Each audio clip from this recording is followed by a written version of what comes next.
It may be a dull day in Thurles, but we're not expecting a dull afternoon ahead. We'll be getting full team news with our match commentator, Ger Canning, after we hear from the two managers. Cork's Kieran Kingston and Tipperary's Colin Bonner have been speaking with Damien Lawler.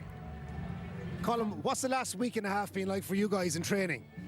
Yeah, well, look, we took huge encouragement from our display against Limerick, and we brought a big game to Limerick. We were full of passion, full of bravery, and very courageous in what we done. And up to 62 minutes, I thought we were going to win that game, and it just didn't happen for us. They got the scores at the vital minutes, and you know, we had maybe 3 or 4 goal chances. They didn't take them, so we need to be more clinical today.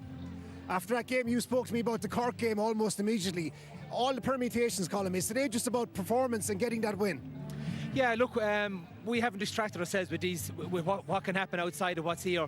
We're totally focused on this game here. We're going to give this a hell of a rattle, and we want to get a victory here in Thurles with our home crowd. Thanks for your time, Colin. Thank you. Kieran, last weekend the work rate was unbelievable. Is today all about replicating that, or is it too simple to say that? Well, we need to, because yeah, we got a great result last week. Work rate in the context of the game was very important. But like, it gives us a lifeline for today, but we need to match that now today, number one, and number two, we probably need to improve on it. Championship is so dramatic, like roller coaster ride really. Have you had enough time to recover and get the freshness back for what's needed today, Kieran? Yeah, I think, look, that's certainly not an issue. Going from week to week is not a problem, because when you get a win like that, it gives you momentum, it gives you confidence.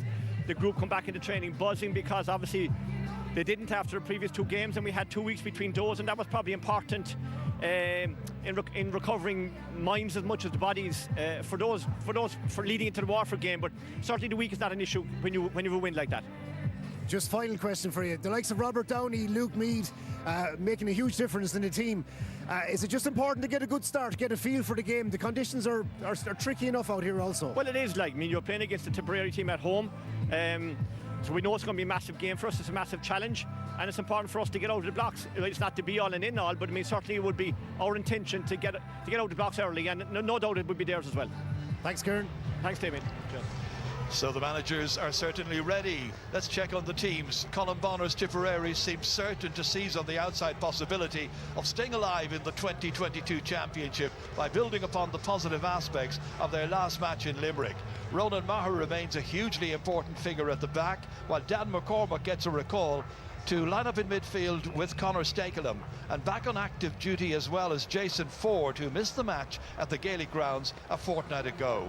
And when some freshening up is required, Tip can utilise their playing strength in reserve, most notably Conor Bowe and Patrick Bonner-Maher, while James Quigley is free of injury and now back in the squad again.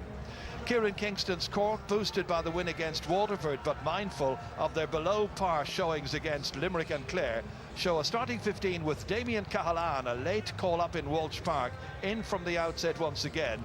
Patrick Horgan withdrawn in that match, wears number 11. The selectors have opted for Shane Kingston, hoping his impact will be felt from the start this time, while last week's goal hero, Alan Connolly, is part of the inside forward line.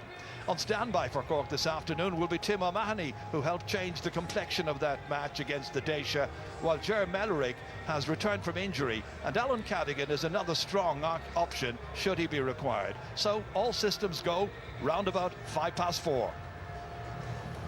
Two very determined sounding managers in those interviews as well.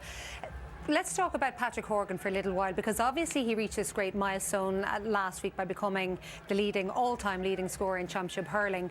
There's been plenty of speculation just this week. Might he be dropped so that he comes on as an impact sub? We were expecting possibly there might be a late change, but he does start. Yeah, sure. He's so good, Johnny. He'd make a liar. He could fire over 5 points in the first 10 minutes. He didn't look up to the pitch of the play last week and was replaced fairly early by standards. What a magnificent forward. I have to say, one of the best players I've ever seen. The wrist, the vision, the ability to step up to the big moments when he's really under pressure separated him from most of the forwards of his generation. A travesty if he doesn't get a Celtic cross. Might be tidying on him. Well, this is the big moment. Anthony says he's the man who steps up for the big moments. Well, he's now being questioned. His work rate is being questioned. This is the big moment where Cork really need him. Yeah, Cork need him, but Cork have needed him every day over the last number of years, and one of the reasons why he's hit that record is he's delivered more than that. I think to mention that record, all great players leave a legacy, but for me, I played with Patrick, right? But the thing that stands out all the time for him when I think about him is the amount of time he dedicated to practice. He didn't get those risks because he was, maybe there were certain genetics he was born with, but he got to where he got to through pure practice. It's a fair debate in terms of today.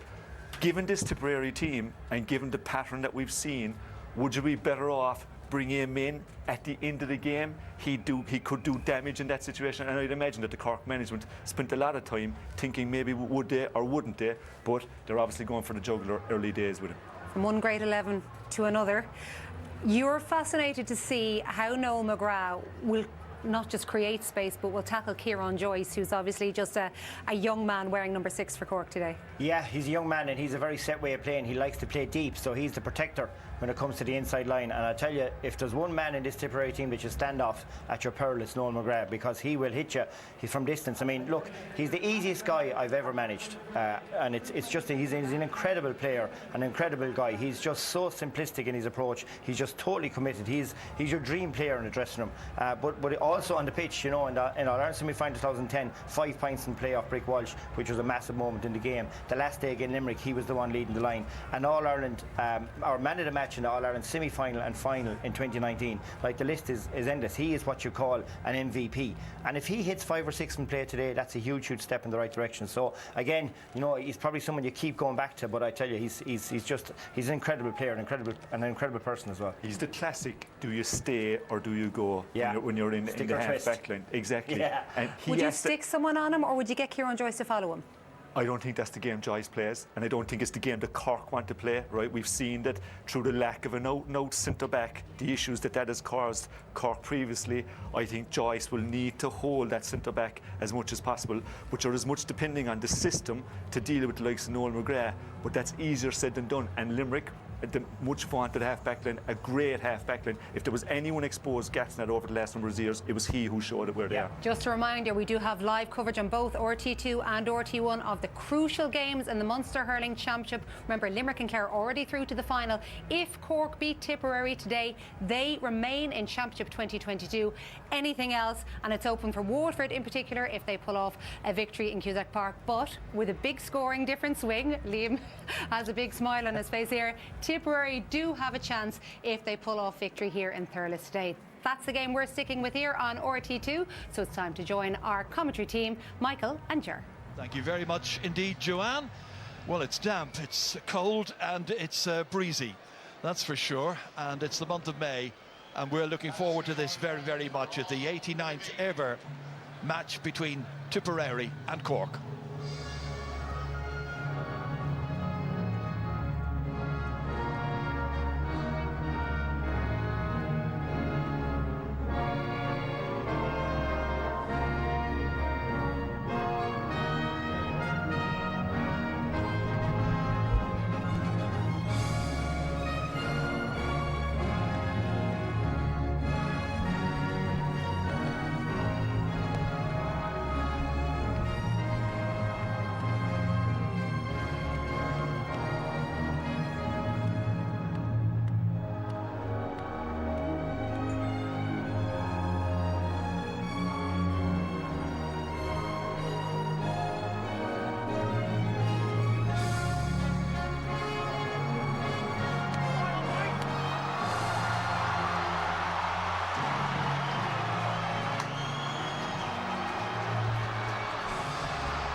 It all hinges now on what happens over the next 70 minutes.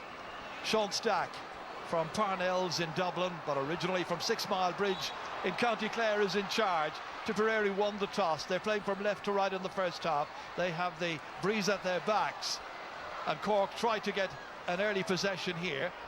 And it's Mark Coleman playing it back in here towards Shane Kingston. Kingston firing it forward in over the head there of Dylan Quirk. And immediately coming out to take control of the situation is Craig Morgan, who's impressed an awful lot of people in this year's championship. Well away in the end there by Ronan Maher. Picked up neatly. Mark Keogh, nicely in for Jake Morris. Jake Morris scores! 38 seconds are gone. What a start by the Premier. Yeah, Ger, what a great ball by Ronan Maher. And you just see the little slip there by Robert Downey. Lovely ball by Mark Keogh into Jake Morris, and improvisation at its best. Slammed the ball against the ground into the net. That's his 4th ever goal in the championship. He was a goal scorer against Cork 2 years ago in the qualifier in Limerick. But what a boost that is for Colin Bonner's team. The one thing they were looking for was a good start and a victory in the championship. They don't want to end this 2022 campaign without a couple of points on the board. They don't want to be beaten in all 4 matches. That's Craig Morgan there in trouble. Yeah, you see he picked up an injury there. One of Tipperary's players of the championship. He's been brilliant for Tipperary this year, and what's been a tough year for them. And just interestingly, Jerry, we talked about it off air. I see Noel McGrath standing over the first free. Jason Ford has been their free taker, you know, when Seamus Callan is not around, or even maybe when he is around. But Noel McGrath stepped up the last day against Limerick and took them, and they're going to start him. This is a difficult one to start with from out near the sideline in the middle of the field. He got 13 points in that match in Limerick, Michael. I think it's a very good call, as you say. Craig Morgan looks like he's going to be able to continue. I certainly hope he is. A young player who led Tipperary in the 2019 under-20 final against Cork, and one of today's rising stars, definitely. In a way, the management is showing confidence in Noel McGrath to take this. It's also saying to Jason Ford, we need you more than just as a free taker. Here's McGrath, first difficult one, as Michael Dignan says, and he's responded so positively, as you expect. And it's a brilliant start by Tipperary. Yeah, and a great score. Just to add, Noel doesn't even take the frees for his club. John does that when they're playing together. He's versatile. Right now, Cork have been laid down a challenge here. Robbie O'Flynn back as far as Damien Cahalane, starting on the left-hand side. Extra backs back there would appear. Cathal Barrett, one of them, able to flick it forward. An opportunity for Barry Heffernan to prod it into the path there of Michael Breen. Down along the line it comes, one-handed there by Jason Ford, into space, sliding in to try and get that one there was Cork's Luke Meade. Back to try and help out as well, Kieran Joyce. Joyce trying to get it under control, the youngster who's made a major impact for Cork this year in his first championship season, winning an early free here, rousing his colleagues as well. They made a slow start. They did, John. It's early days, but they do need to settle into the game, get a score, get a grip. We saw Tip against Limerick. They came out of the blocks like this as well, and you know, it's a different Tipperary team that maybe started the championship. They really seem to have found their feet. And bear in mind that last week, rather, in Walsh Park, Cork were 6 points to 2 down early on. And of course, against Clare here, they were behind by 11 points at one stage. That's all the way over towards Conor Lehane. Well blocked down. Tipperary have it back again. Dan McCormack now firing it forward to a 2-man inside forward line, both wearing yellow helmets. Speeding in to help out is Jason Ford, and he slings it over his shoulder, and he puts it over the bar as well. 3 shots and a goal and 2 points recorded. You can't ask for more than that. And there's Morgan again with a brilliant block down, and Jason Ford must have been listening to it out there, Jared. You know, he has been quiet in general over the last few matches for Tipperary, but more responsibility on his shoulders today. That's a great score. Well, that's his first point to come from open play in this year's championship, and his 12th in all. Dan McCormack restrained. Referee awards the free in, and it should be another very, very scoreable one for Noel McGrath, you would think. Yeah, and the scourge of hurling there, this left hand, this foul, time after time after time after time. I don't know what coaches are doing in training, but every team is doing it. They have to teach players how to tackle properly. There's so many of those soft frees given away now in every game. We've nearly played 5 minutes, and the ball hasn't gone into the Cork forwards even yet. McGrath, 45 metres out. Looking to make it 2 from frees. No problem. Yeah, and just to mention, the breeze is swirling out there. It's kind of blowing down into the favouring tip slightly in terms of it's blowing across the field, but down towards that right-hand corner. Short puck out to Damien Cahalane. Knocking it forward towards Robbie O'Flynn. Couldn't take it in, but Lehane has got it. trying to make some headway this time. Luke Meade now, player ahead of him to give it to, but the referee's got to bring it back. And there'll be a free into Cork. Meade was trying to reach Shane Kingston, who had just got free ahead of him, but then the foul was committed. So it'll bring Patrick Horgan out to take it. This is Lee Hahn, had his best day against Tipperary back in 2017. Got 10 points that day, and that was at a time when Tipperary were the reigning All-Ireland champions from 2016. Horgan, 12th time indeed, facing Tipperary in the championship since he made his debut back in 2008. 65 metres out from the target, Cork needing a score, and inevitably Horgan produces it.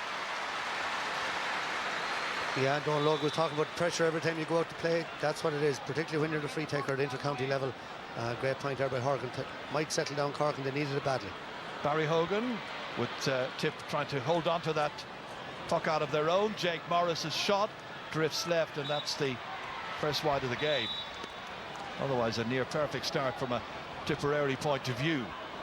Mark Coleman now setting off, needs a second go.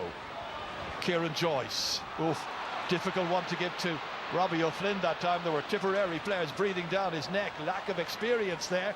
Then Jason Ford takes it up, and Ford also misses. 2 wides. Yeah, a couple of poor wides there by Tip, and they're well on top, but this is what happens with Cork. You know, the short pass too much, and ball there that was very, very difficult for Harnedy to win, knocked away and set up an easy chance for Tip. Ger Brown had a very good start to the match against Limerick. He's been marked, by the way, by Niall O'Leary, following him everywhere. Ronan Maher now firing it in again, in there towards Keogh, being marked by Rob Downey, and Rob Downey this time asserts himself, gets that ball away out towards the man I was talking about, Niall O'Leary, gives it into the centre to Kieran Joyce. Does well. This time getting it in towards Alan Connolly. 2 goals the last time, 3 in his last 2 matches. Comes back out here to Ronan Maher again, Tipperary's captain. This is Ger Brown. Oof. Not quite sure what he was trying to do that time. Ends up out over the sideline, and it'll be a Tipperary ball. Noel McGrath to it quickly. As the referee overruled, I think the referee has overruled the linesman. It's got to be Cork's possession instead. Yeah, brilliant catch by Ronan Maher. Little mistakes creeping in. It's very, very slippy out there and wet, and difficult conditions at the minute. Here's a good chance.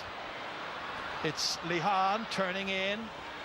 Up it goes, and safely over. Good start by Conor Lee Hahn. Cork on the comeback.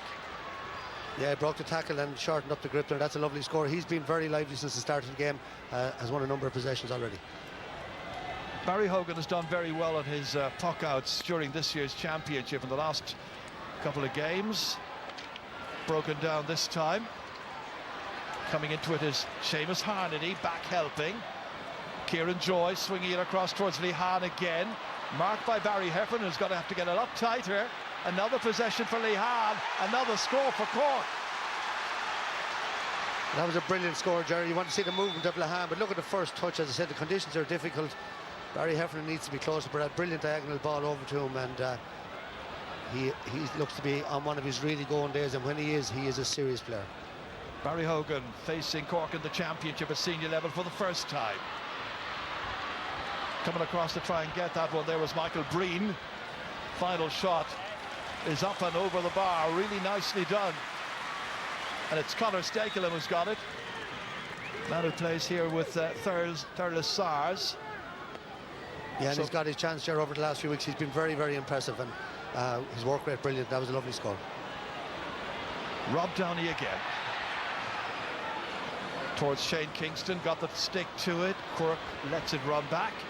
Back there to take it is Barry Heffernan. Now Dan McCormack. Floating it in nicely in towards Keogh. Breaks down. Oh, that one has come back, and the referee's whistle has sounded, and it's a penalty. A foul by Rob Downey. I think the referee has decided on Mark Keogh. And if you watch again, caught him there around 2 arms round him. That's definitely a foul. He's inside the area. Thought the referee might have given a little advantage there. He blew the whistle very quickly. But Tipperary have targeted it. You can see they've created that space inside. That's not the first time. We've just seen maybe 1-on-1 or 2-on-2 inside, and Cork sweeper have been taken out of the game with that long ball. So Patrick Collins facing up to a penalty by Noel McGrath.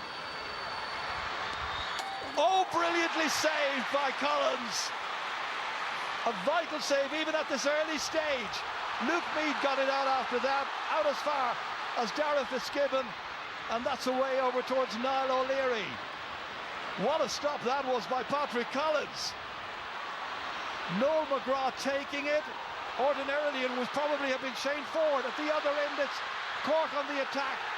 Connolly, back of the net. What a turnaround that is.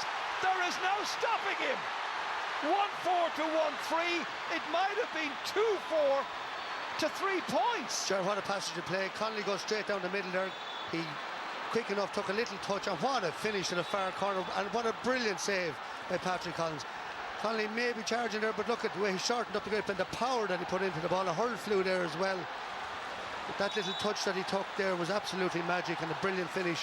And what about it? We've heard about 6-point swings, but that is incredible. It's extraordinary, the last passage of play. Barry Hogan pucking it out. O'Leary there to challenge. Joyce takes it, challenged strongly by Michael Breen, comes back out as far as Mark Coleman.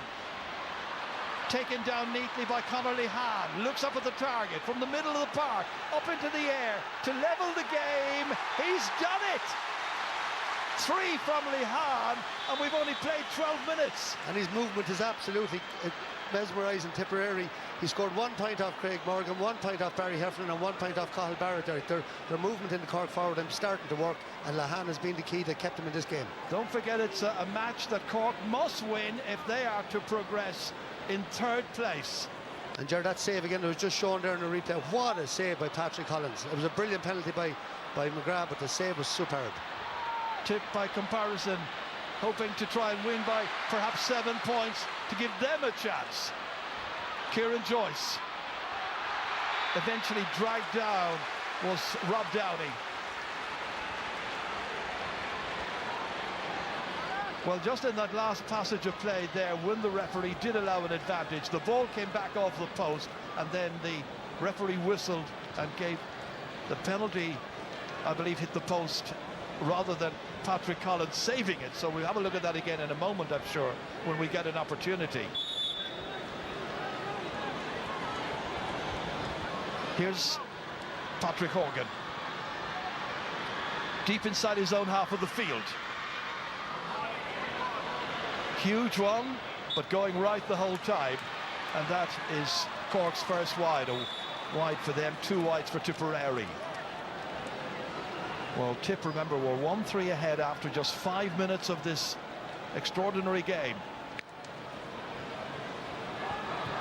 Barry Hogan pucking it out. Over there to try and take it was Michael Breen, looking to try and get into the match here. Coming forward is Darragh Fitzgibbon. Now his captain, Mark Coleman. Harried in by Robbie O'Flynn. Almost off balance as he was striking that one, but somehow he managed to make the perfect connection.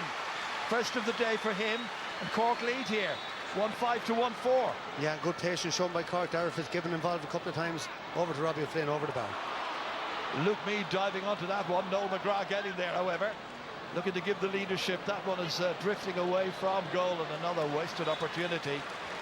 Well, after a great opening 5 minutes by Tipperary, it's taken a different turn in the last few minutes. Yeah, and you have to credit Cork for that, but particularly Conor Lehan. We've mentioned him so much, 3 from play, and he was the one who stood up, and now Cork really back in the game. No marking there on Robbie O'Flynn, but onto it anyway came Darragh Fitzgibbon, and he's made an enormous amount of ground. Right up to the 20-metre line, he scored! His 2nd ever championship goal. Scored against Clare, he scored against Tip, and Cork are now in front by 2-5 to 1-4. A brilliant run by Fitzgibbon, but somebody has to come to him, somebody has to cut it off. Allowed carry it in, and he made up his mind, I'm going to go for this, and it finished low on the ground, skidded and under the goalie. I thought he would have gone for a point, but he was far more ambitious. Now back come Tipperary. They're still going. Noel McGrath onto it. That's one day badly needed. It's his first to come from open play and his third in the match. Once again, just a goal between them. Yeah, and I think you're exactly right there. That's why he tapped it over the bar. They needed a score. Another day he might have tried to carry it on and pick out Mark Keogh. Not O'Leary's long clearance way down towards Patrick Horgan, but getting to it first was his marker, and his marker did really well, Ronan Maher. Well, he's brilliant in the air. You can see there, just a brilliant catch over the top. That's his second one so far in the game. Thrilling start to the match. Brilliant start. Free to Tipperary, and it's got to be Ronan Maher who will take it. His 6th time ever playing against Cork in the championship. Coming out to try and get that one was Mark Coleman. Left it behind. McGrath has it, has options as well. And that will-o'-the-wisp there from Jason Ford. Flicked it, but flicked it the wrong side of the upright. And they've got 4 wides already against them, Tipperary. Just a one-score game, however. Cork's goalkeeper through the centre. Fumble there by Barry Heffernan. Able to make amends by going back, claiming it. Craig Morgan now. Slipping it all the way down towards Jake Morris. In a little battle over there with Sean O'Donoghue, who's been arguably Cork's most consistent player, certainly in defence in this year's championship. Looking for Lehan again. Horgan was coming out also. Barry Heffernan in difficulty once again. It's Lehan, he's tormenting Tipperary, and then across came Ronan Maher to put paid to that. Links up in the middle with Conor Stakelum, settles himself, drives it away down towards Jason Ford, blocked out. Rob Downey comes out to the 45-metre line. Growing in strength, Downey all the way down towards Alan Connolly. Got the first of those Cork goals. Shane Kingston looking to get more into the game. Driving this one up, but has he got it on target? Not quite. Cork's second wide.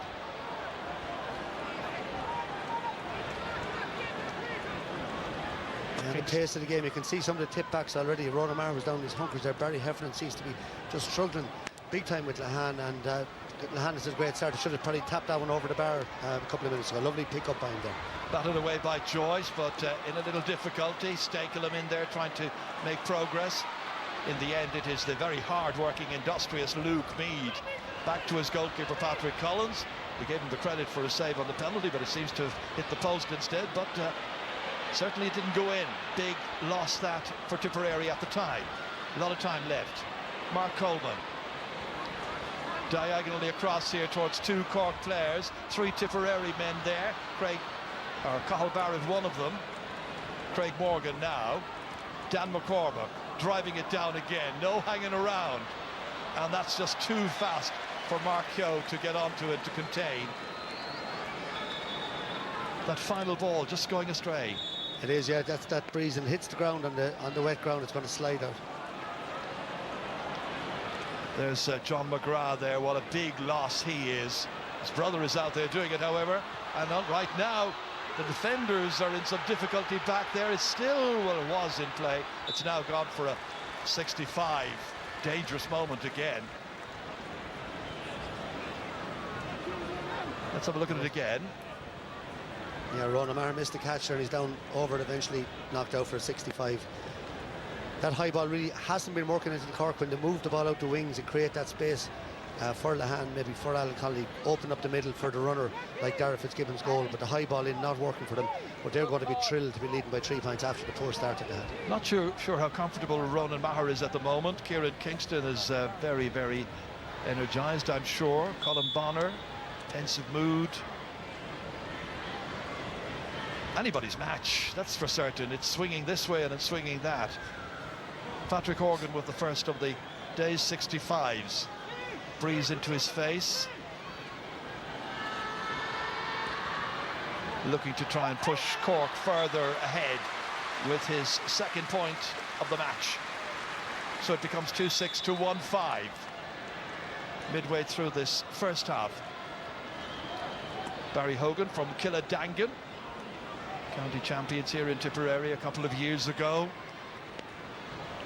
Picks out Cathal Barrett, challenged by Lehan immediately, and then Barrett darts forward. Oh, the hand pass isn't a nice one as far as Craig Morgan.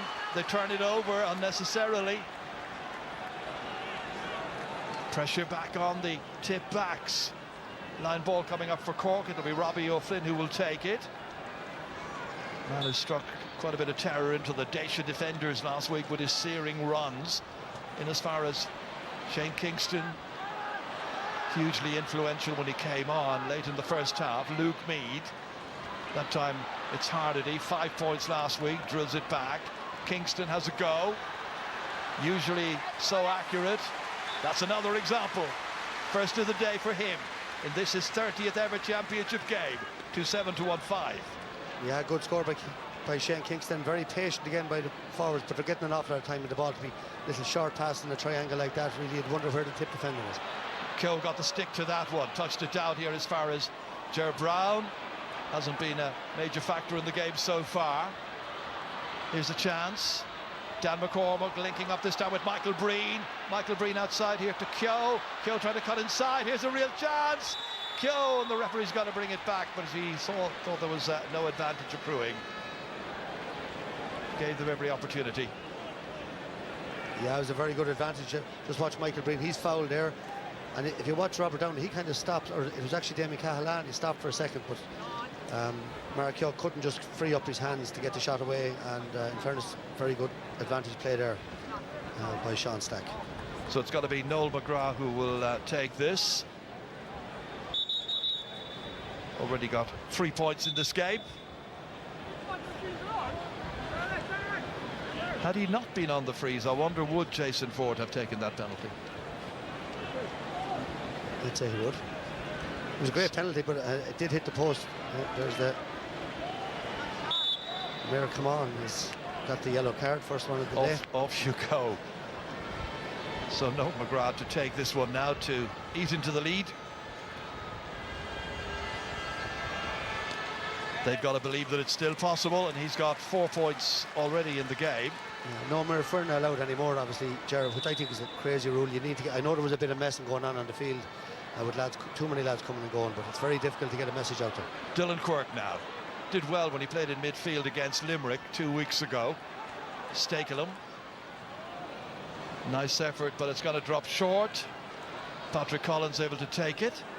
Back out towards Mark Coleman, put under pressure immediately there by Jason Ford. On to Dara Fitzgibbon. Out it comes to Luke Meade. Eventually Fitzgibbon again takes control. Lovely little wrist work there on the part of Lee Hahn. Gets the better of Breen, and Lee Hahn left-sided this time. He's having quite a game. That's brilliant skill, just a little flick ahead for himself, and he had the power to stay on his feet and swivel and get the ball under control, and he is destroying Tipperary at the minute. Since the start, I should say. Sun has come out, and it's it's a 5-point game already. Quite a turnaround by Cork after a poor start on their part. Tip need to focus again. Jake Morris, their goal scorer. Back to Michael Breen. Well blocked. Robbie O'Flynn driving it forward here towards Alan Connolly, a two-man inside forward lane. He's up there with Horgan. Connolly now advancing, still Connolly. That time a good intervention by Cathal Barrett. Tip coming out. Dan McCormack giving it to Craig Morgan to drive down again. Very direct, very exciting. Good covering by Kieran Joyce. His positional sense, his decision-making was really good. To Lee Hahn. He gets everything. And then Robbie O'Flynn, the beneficiary of that. It's high and it's up and it's over the bar. He's got a second, and he can thank Conor Lee Hahn. That's a brilliant score, and it was Robbie O'Flynn who finished it, but he started the previous move. He played a brilliant ball into Alan Connolly, whose movement off the ball was unbelievable. He went to flick it over to Horgan, and it was intercepted. Cork flying it now. 5 of the 6 Cork forwards have now scored. That's taken in by Mark Coleman. Blocked down well this time, however. Credit goes to Michael Breen.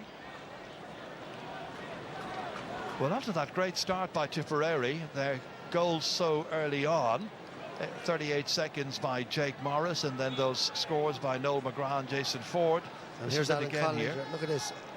beautiful skill by Connolly, but well read by Ronan Maher. Otherwise, it's probably a certain goal for Patrick Horgan. Dylan Quirk, contained here by Jason Ford. All the way down towards Keogh. It's a one-man inside forward line, so it leaves an enormous amount of space in there to be exploited. Blocked down well by Cahalane that time. Damien Cahalane, the 6'2" bars man. Out by the goalkeeper, Patrick Collins. Into Niall O'Leary. Rob Downey, Hurley goes flying. And the referee is going to pull up Tipperary's Dan McCormack for that. And a feature, Ger, so far, the work rate again of Cork today, the blocking down. We saw Mark Coleman a couple of times already. We saw Damien Cahalane there, some great blocking down. Cahalane has been moved back actually from wing back back to Mark Keogh, and Rob Downey's gone out the field. Kieran Joyce kind of holding the centre, and the rest of the lads man marking around the pitch. Downey's a young player who has certainly gained in power and authority, I think, in the last couple of matches. Seems more comfortable now. Played at full back, of course, in last year's All-Ireland final when Cork's defence was cruelly exposed by Limerick. Mark Coleman hitting this one. Will it make it? Blocked out by Craig Morgan. This is Seamus Harnedy. Morgan after him. Setting up an opportunity again for the elusive Lehan. He's having some wonderful game this afternoon, that's for sure. He's got 5 already. I mentioned he got 10 here in the match in 2017. What a first half performance by the Middleton player. And a lovely ball by Seamus Harnedy. Just a vision to see, but also the lovely weight on the ball. He just got it over the head of Cathal Barrett, and Lehan breaking onto it. He is on fire. One-handed forward this time, but it comes only as far as Dara Fitzgibbon. Such a major influence in the game against Waterford. On to Patrick Horgan. Horgan, quick as you like. That's his third. 1 from a free, 1 from a 65, and now 1 from open play. And Cork lead Tipperary by 2-11 to 1-6. Experience written all over that. He just let Quirk block it down, had the composure just to pick it up and tap it over. Well, now what's going to be the Tipperary response? Because Cork are opening up a gap. And they've got the decision as well. It'll be their line ball. Well, it was always in Cork's hands today. They didn't start well, but they've taken over, and very hard to see how Tip can motivate themselves at this stage to get back into this game. A Cork team beaten in the opening match by Limerick in their own Páirc Uí Chaoimh. Then they were dreadfully poor here, even though they only lost by 2 against Clare. Recovered well against Waterford, and they're turning it on right now. And Dara Fitzgibbon is hitting this one, but he's hit it to the right, and it's a third wide by Cork. Around about 7 minutes to go to half-time. Barry Hogan's drive down towards Noel McGrath. Jason Ford going in there as well, freeing it out towards Ger Brown. Needs to get motoring. The shot left his stick, but never near the target. 6 wides by Tipperary. Still only 1 goal and 6 points scored. Here's Rob Downey again, easily able to take the puck out and then drive it down. 2 against 3. Lehan's it. Oh, so cheeky, so clever, so quick. On it comes here as far as Shane Kingston. A point already, and that one is right between the uprights. Yeah, look at Shane Kingston, great pace, but just made room for himself. Short grip himself, Robbie O'Flynn, Alan Connolly, Conor Lehan, great pace around that, and I suppose backed up by the experience. There's a good score, is it, from Michael Breen? Michael Breen just to the left-hand side after Cork have scored 5 points in a row. Real problems for Colin Bonner right now. They wanted to, if this was going to be their last championship match, they wanted to win here at home, Tipperary. The 2023 season is such a long, long way away. That's a poor line ball, hit straight to Dara Fitzgibbon, gifting the opportunity to Cork. Lehan edges himself away from trouble, and then just looks up at the post. Those marvellous wrists, that wonderful accuracy. 6 points by the maestro from Middleton. It's an absolutely brilliant performance by him. Out to the ball that time came O'Donoghue. Niall O'Leary, however, mops it up. Down towards Alan Connolly, runs on towards Patrick Horgan, looking to try and skin Ronan Maher. Maher has been holding him back, fouled him, and it'll be a free into Cork from an eminently scoreable position. Yeah, it was a clear goal scoring opportunity. If he didn't foul him. Be interesting to see now what the referee made of that. It's a yellow. Could have been a black and a penalty. Could well have been. And what's a clear goal scoring chance? Surely Patrick Horgan got inside you with no covering defender. Is a clear goal scoring chance? I would have thought so. That'll be my reading of it anyway. Cork will take the point, and Horgan has already got 3. Playing today in his 69th ever championship match.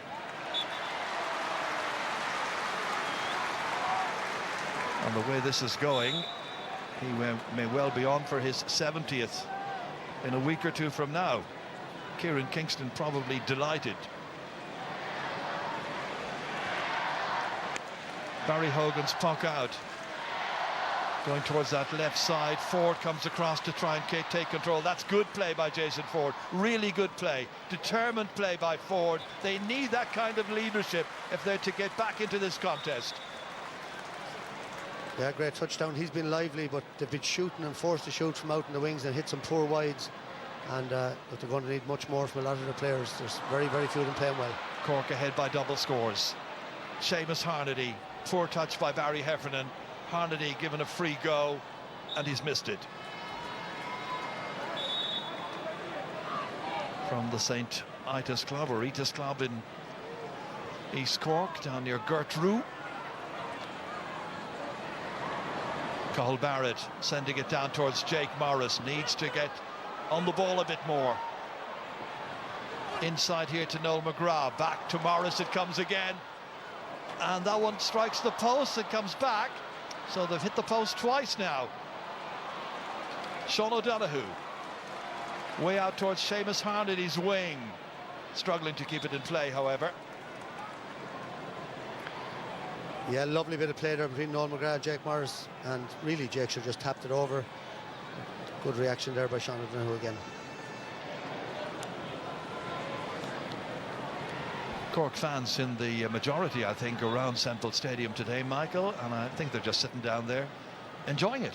Yeah, I have to say, Gerald, coming in, I was amazed by the lack of Tipperary people. Match at home in Thurles, very few from Tipperary. Kieran Joyce. Lehan missed by Ger Brown, but Lehan able to get to it first ahead of him. Oh, that's a little over ambitious. Kingston didn't get to it. Dylan Quirk does. Tip looking to try and get the next score. Dylan Quirk knocking it forward towards Jake Morris. A couple of minutes to go to half time. Morris back out to Quirk again, 2 of the younger players, and that looks a very nice shot indeed. Really good work, and that's the first ever championship score by Dylan Quirk, and he makes it 2-14 to 1-8. Yeah, he's had a good year for Tipperary coming into the team. Shane Kingston has had the better of it so far today, but waited for the ball there. We say don't wait for the ball to come to you. Shane waited, and Tipperary player nipped in and ended with a point for Cork. Not too many people were anticipating a 9-point difference at this stage of the game. That's all the way out to the goalkeeper, Barry Heffernan. In as far as Cathal Barrett. Poor final delivery by Barrett to nobody in particular, and allowed by Patrick Collins just to go harmlessly out over the end line. Yeah, we've seen that 3 or 4 times in the first half, Joe, where the lack of communication, really, the run going the other way, the ball going the opposite way, and we've seen 3-4 balls going just harmlessly wide in the first half. Well, they got the best possible start, Tipperary. Couldn't have been any better for them in the opening 5 minutes. Everything going right, and then as soon as Cork started to apply that pressure, the floodgates opened and there was no great resistance. He's got a half-time break coming up in another 50 seconds or thereabouts. And you're wondering, what can he do about it? There's Seamus Kennedy. Kennedy fouled. Neutrals will feel we need a couple of Tipperary scores to make a match of this. It's going to be Ronan Maher who's going to hit this probably last free of the first half. Well, they've scored the last one through Dylan Quirk. Now let's see if they can get another point here. Might make the half-time conversation just a little bit more interesting. Ronan Maher getting his 24th ever point in the championship. 2:14.219. Scarcely gets a cheer from whatever Tipperary fans are here. And there is the half-time whistle sounded by referee Sean Stack. And there's one of Cork's goal scorers. After 11 minutes, it was Alan Connolly. Cork fans really have enjoyed it. There was another Cork goal scored by Dara Fitzgibbon. Patrick Collins was very active as well in goal. Seamus Harney leading the way.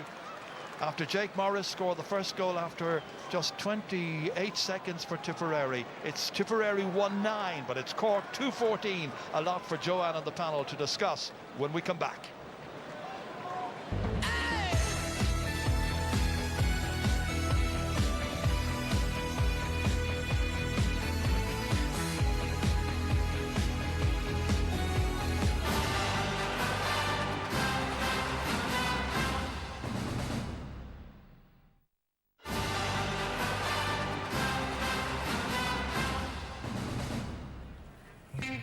Well, we thought there could be plenty of confusion with what's happening today, but it is actually very straightforward at the moment. If things stay as they are, Cork remain in the All-Ireland Championship. They lead Tipperary at half-time by 2 goals and 14 points to 1 goal and 9.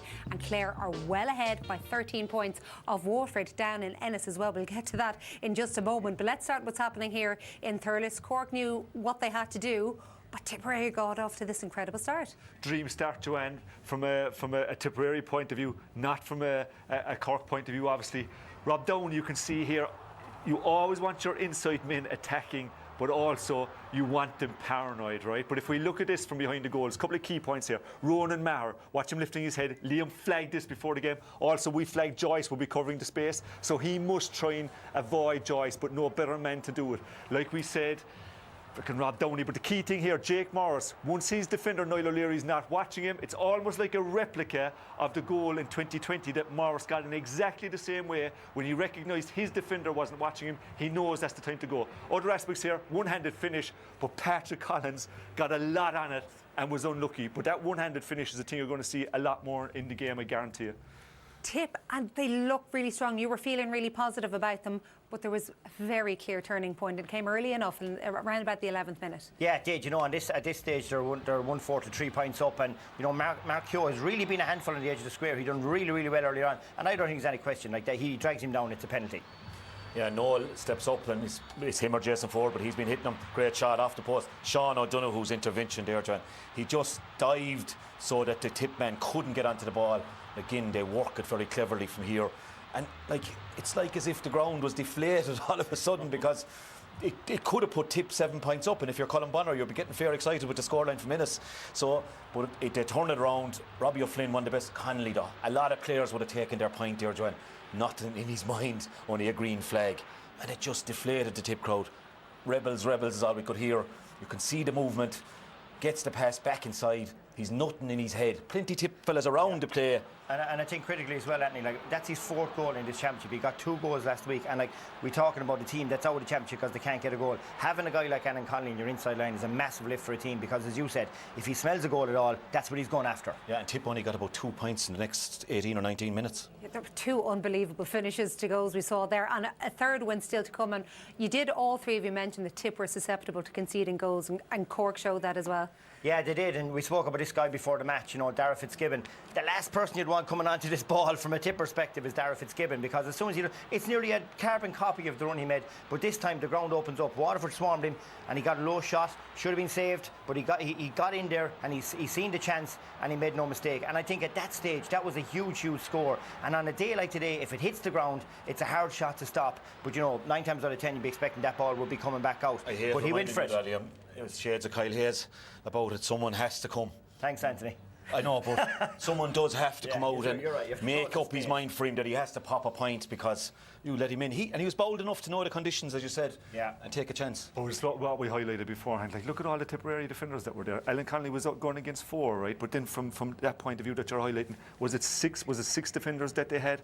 And we like erring on the goalkeepers union, Joanne, but Hogan won't be happy with that finish. Maybe it was going from right to left the way Fitzgibbon was striking the ball, but he still should be saving that one. Okay, well, Cork knew that their destiny was in their own hands. They're making the most of it at the moment. They're on top in Thurles, which means they will remain in the championship if it stays like that, regardless of what happens in Ennis. We'll be showing you a few pictures from there where Clare are well up against Waterford. Second half's still to come, and of course, here's another chance for you to win with our competition. RTE Sport have teamed up with the Heritage to give you the chance to win a 3-night break in the picturesque village of Killinard, County Laois.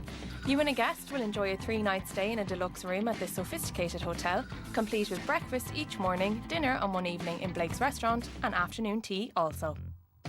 You can relax and unwind with a treatment each in their state-of-the-art spa, with lots more to enjoy on site. Check it out at theheritage.com. And to complete your stay, there's €1,000 to spend also. For your chance to win, just answer the following question.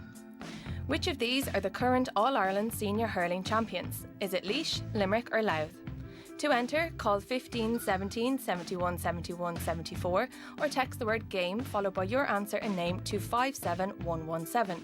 Calls from the Air network will cost €2.03. Calls from other networks may be higher. You must be over 18 to enter. Lines will close at midday on Monday, the 23rd of May. Full details are on rte.ie/competitions, where the lucky winner will also be revealed.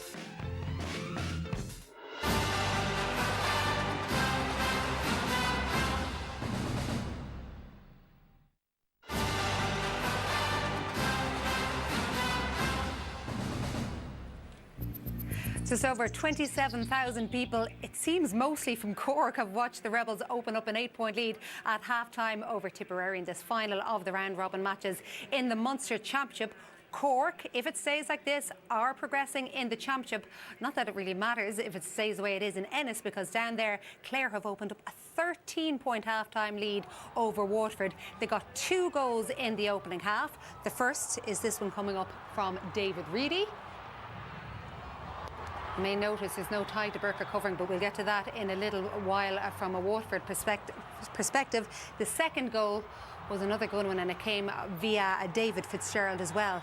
So 2 16-9 points to Clare against Waterford in Ennis at half-time, but here Tadhg Burka has had such terrible issues. Does that look like it's his knee again? Might look like it's an ankle, hopefully, John. We'd be all thinking of Tadhg. It might look like an ankle there, hopefully. Jamie Barron also went off early in that game. Ozzie Gleeson, towards the end of the half, had a long period of treatment. He did remain on the field, but Waterford's call certainly not being helped by injury issues. Here, we've been watching Cork against Tipperary. Maybe later on in the programme we'll have a look at what Conor Lehan did in that opening half. 6 points, Liam. Yeah, he's been incredible, and like he's able. It's the movement they have up front, because there's a different guy on him the whole time, because they're finding a job tracking him. But his 6 scores in play, as I said, in 2017 he got 10 points here against Tipperary. He's on track to do something similar with 6 points in the first half here. It's been an incredible display by him, and some of the scores he took were from a long range. Outstanding. Now, Donal, a few years ago Tipperary did manage to come back from what looked like the jaws of defeat at half-time against Cork in the round robin and snatched a draw. Do you see signs that they might be able to do that today? Look, this fixture is I suppose there's loads of stories in terms of huge swings and comebacks and so on, but from a Cork point of view, it's time to turn the screw now. I think I've seen Alan Flynn and Bonner Maher running on as well, so I think there's a few changes on Tipperary. Yeah, there are a few changes for the second half, so let's head back to Michael and Ger. Second half gets underway. Yeah, Alan Flynn on, Patrick Bonner Maher on as well, and players going off are Barry Heffernan and also Ger Brown. But immediately there's problems for them. Oh, Lehan missing for once. That is a 6th wide by Cork. Well, it could have been really curtains there. Probably should have tapped it up. I think that's a 65. You watch here. Was it blocked? I thought it took a deflection the way up. And it was waved wide, but you'd imagine that. You're right, Michael. The referee has well spotted. Yeah, it's got a deflection going out, but as you say, it could have been curtains. Lahan, and brilliant play by Darragh Fitzgibbon there. He lost his hurl from the throw-in, picked the ball and threw a lovely hand pass over the top that set Lahan off on his way. So Alan Flynn in, and Patrick Bonner-Maher as well. As we were saying at half-time, if he's in the panel, surely there's something he can offer. Tip will be hoping so. Patrick Horgan, meanwhile, lobs this in. It's batted back out again by Ronan Maher. Comes to Connolly, and Connolly lobs it over the bar, over his right shoulder. And that's a goal and a point now, scored by Alan Connolly. A man who has scored, by the way, as many goals as points. 4 goals and 4 points. Yeah, he loves the goals. That was a dangerous ball. I think there was a bit of a mix-up between Ronan Maher and the goalkeeper, but they battled it out eventually. Problems here for Cork. Jason Ford, and that was a great stop. The referee has blown his whistle and bringing it back after Tipperary had scored a goal. He gave the advantage, and in fairness, I suppose he either had to let it go. He didn't know it was going to end up in the net. But you watch Jason Ford here, just flicks a lovely ball, and what a save. That is an unbelievable save, point blank save. It broke back out. Tip will be aggrieved with that one. They certainly will be, but the referee made the call. He made the save, Patrick Collins. And now they'll get something out of it through a free from Noel McGrath, 20 metres out, loads of time. Hammers it over the bar. He's got 5.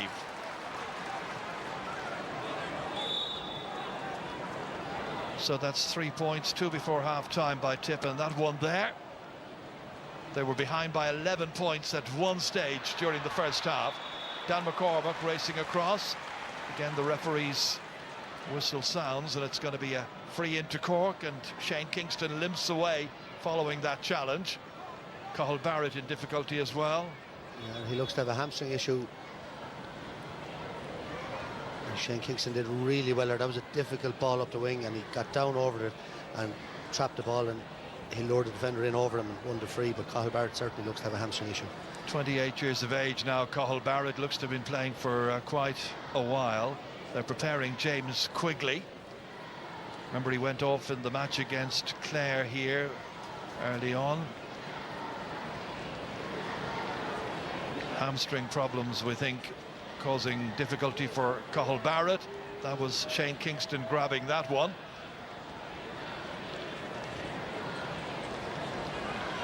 So it'll be a chance for James Quigley to come on and to possibly replace Cathal Barrett.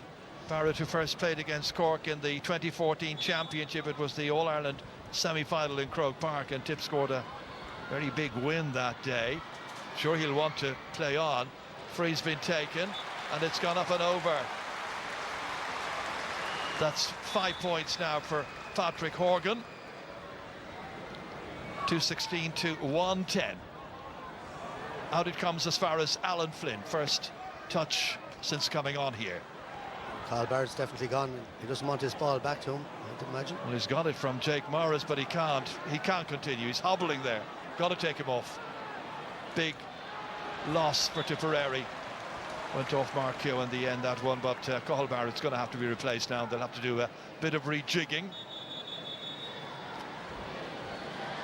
And you know, it's the one thing he does not want to do, to leave a championship match. Always plays with a big heart and with great strength. And he's a big loss, Cathal Barrett. One of the great players you love to come and see, who'll always give everything he's got. Yeah, as a Warrior, he did not want to come off there, but hamstring is the one injury you cannot play on with. And probably just cooled down a bit at half-time just to start the second half, and a quick dash, and hamstring is gone. Another problem for Colin Bonner to have to deal with. So James Quigley gets his chance to come back into the championship team. Only his 3rd championship match. That's not a good line ball, and Tipperary have turned it over rather easily. Stakelum feeding it forward. Jason Ford drilling it up and putting it over. He's got 3, Jason Ford, all from play, making a contribution, big contribution. Yeah, nice simple score there, Conor Stacklin. Little hand pass over the bar. Seamus Hardity. Totally unmarked is Robbie O'Flynn.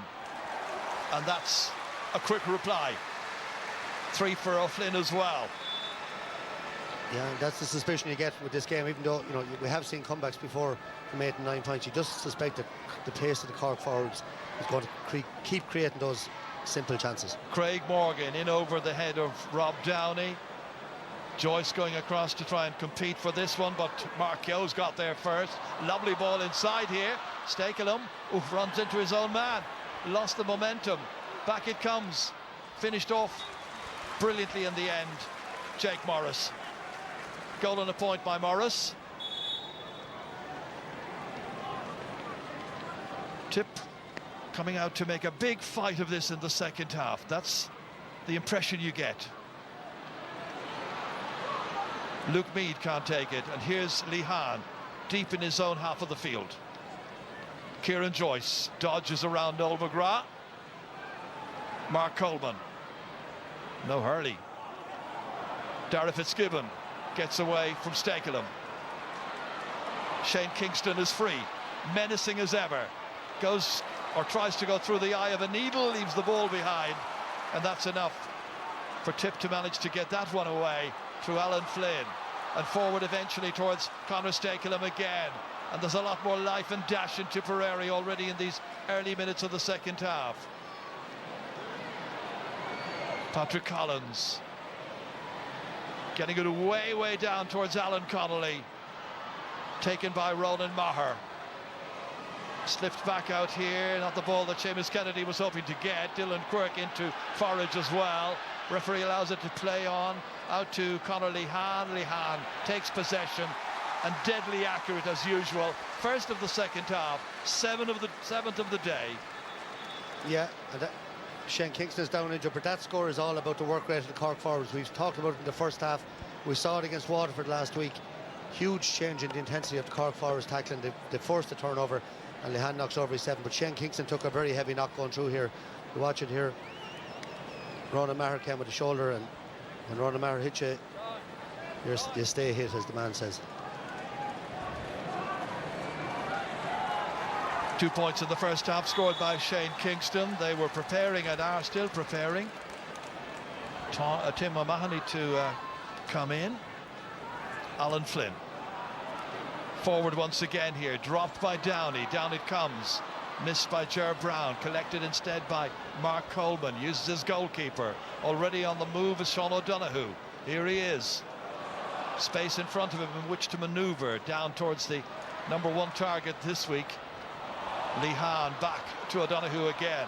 Never scored in the championship. 35 metres out now, having a go. He still hasn't scored in the championship. That's probably why, Ger. He won't get many easier chances than that. Change being made, and Cork's first substitution is to bring Tim O'Mahony on. And the player going off, like last week, it's Patrick Horgan. Huge cheer from the Cork fans, who really do appreciate what he has been able to do, Horgan. Yeah, and paid off. You know, he's been very good, very dangerous, very sharp, and obviously that's the plan. Get him out of there now and keep him right for the next day. There's Conor Stakelum trying his luck, and just to the left-hand side. First wide of the second half, 9 in all by Tipperary. Puck out as far as Conor Lee Hahn, makes space back from Luke Meade. Down there now you've got Tim O'Mahony being marked by James Quigley. Collected instead by Alan Flynn. They've had to rejig their back line. Jason Ford fires it from just inside the 65. Nice accuracy. 4 for Ford. He's keeping them going. But as they were at half-time, 8 between them. Yeah, he's switched out to centre forward. He's drifting and he's causing them loads of problems. And saw Noel McGrath linking up there. Lovely score. Coleman back as far as Joyce. Gives himself a bit of time. Looks up.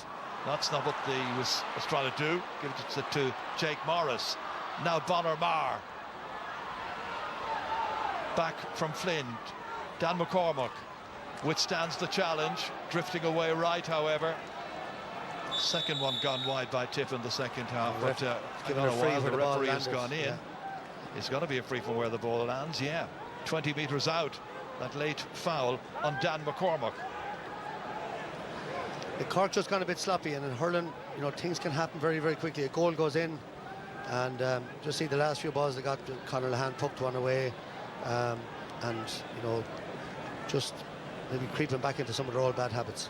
I think Conor Bowe's going to be coming in just a moment as well for Tipperary. So 4 changes quickly made by Colin Bonner between half-time and the opening 11 minutes of the second half. Noel McGrath standing over this, content to just take a point. 6 by McGrath. There's Bowe, ready to come on for his 3rd championship match, the Moyne Temple Tuohy man. And while he comes off goes Michael Breen.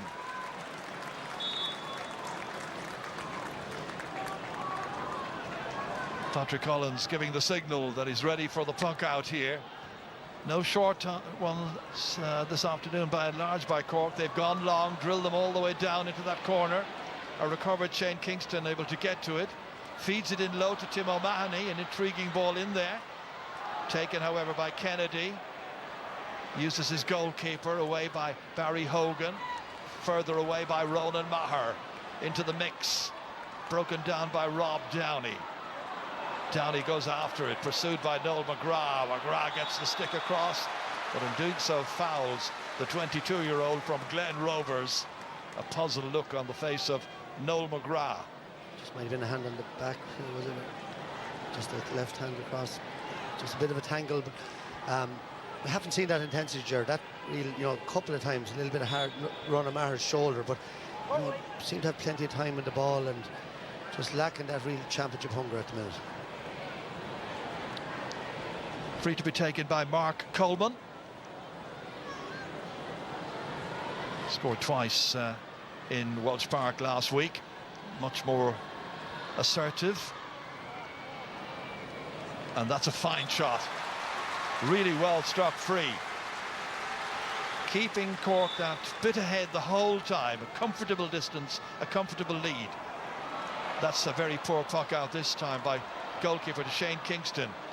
Seamus Harnedy hasn't scored in the game after getting 5 last week in a real tour de force. He's got 1 here, and every one of the starting forwards now for Cork has scored here, and they lead by 220 to a goal and 14.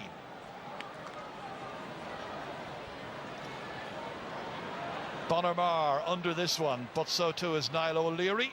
Not going to give up the ghost in a hurry. Covering across was Kieran Joyce. Noel McGrath getting more and more upset and angry with the calls going against his team.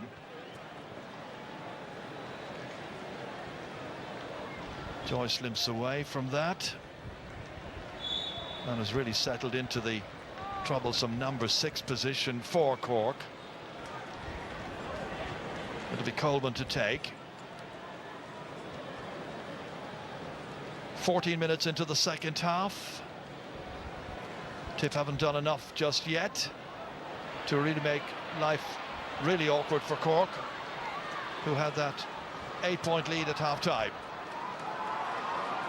Jake Morris looking for Mark Keogh, and as he was going forward, there's a tangle of legs with Damien Cahalane. It was a good ball played forward that time by Morris to Keogh. It had possibilities.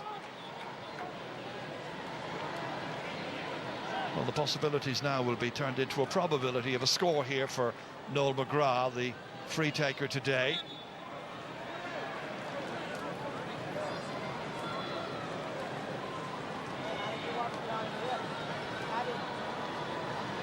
Usually matches against Cork in the championship have been ones that he looked back on with a certain amount of relish.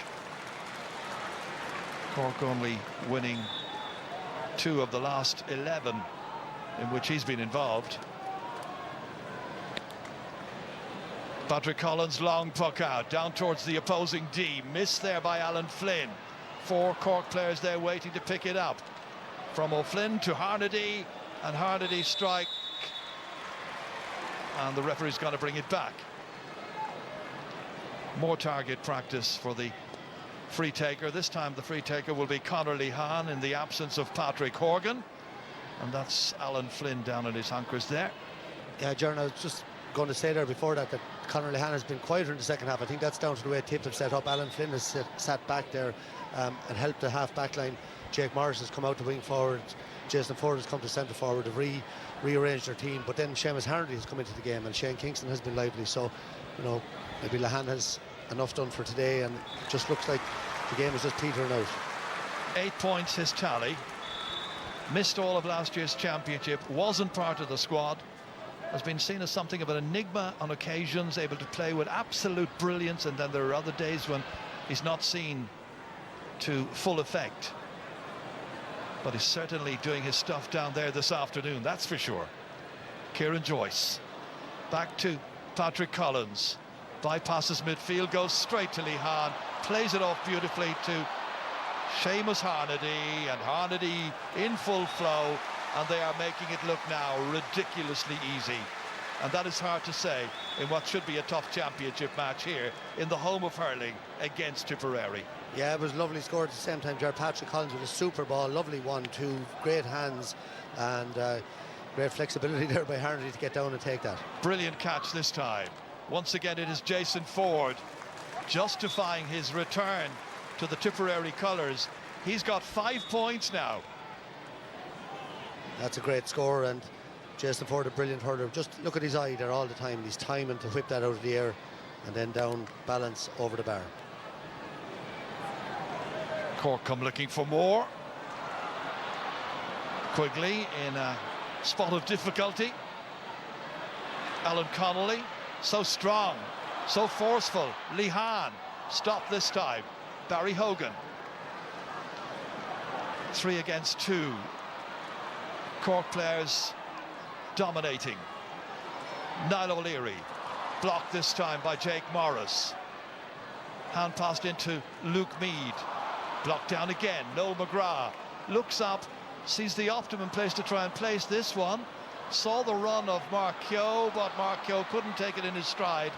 And Sean O'Donoghue was able to help out his colleague back there and get it away out to the utterly unmarked Mark Coleman. From a huge distance away from the target. It's shooting practice. It's a day to remember for Cork. Match they had to win, and they're ahead by 10. Well, you just can't leave a player like him on his own there. The minute I saw Sean O'Donoghue getting it, I said, Coleman point.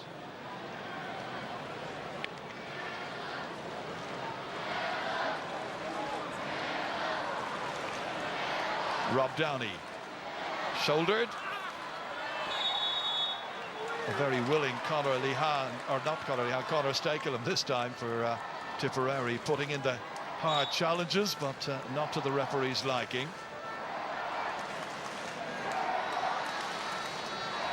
Two young players about whom I'm sure we'll see lots and lots more in coming years.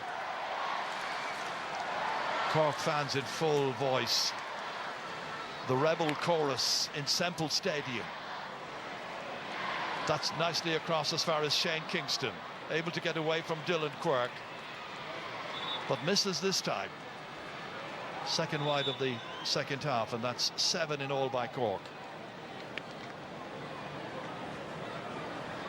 Bonner Marr couldn't catch it. Instead, it's the youthful Kieran Joyce who's got it. And Hawkeye is going to intervene here. Yeah, that was for Shane Kingston's shot. I thought it actually was over the bar, but obviously the ref has got a nod from because Dickie Murphy's up here today. Dickie always had a Hawkeye in his playing days. Great referee, and obviously it's a score or they wouldn't have intervened. Well, let's have a look. It's already looking good for Cork. 10 points ahead, 55 minutes in, a quarter of an hour to go.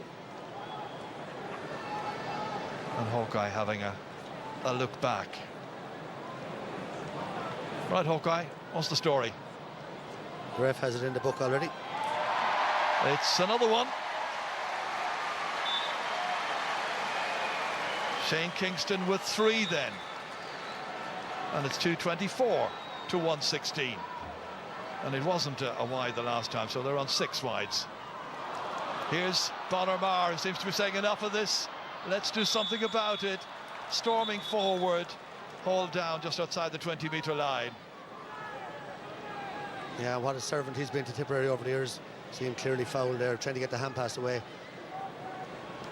You're thinking about the Tip team of a couple of years ago. I mean, they are missing the likes of Seamus Callanan, and they've lost so many iconic players. John McGrath in there as well.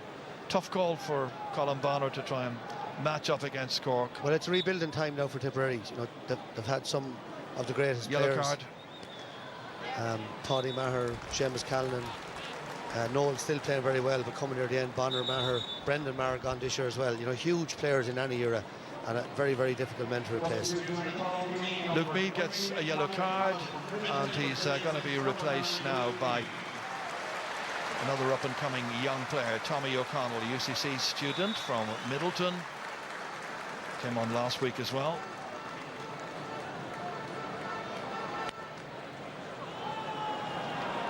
Nobody marking. And it's shooting practice. It should have been a little bit better there that time by Robbie O'Flynn. So now it is 7 wides.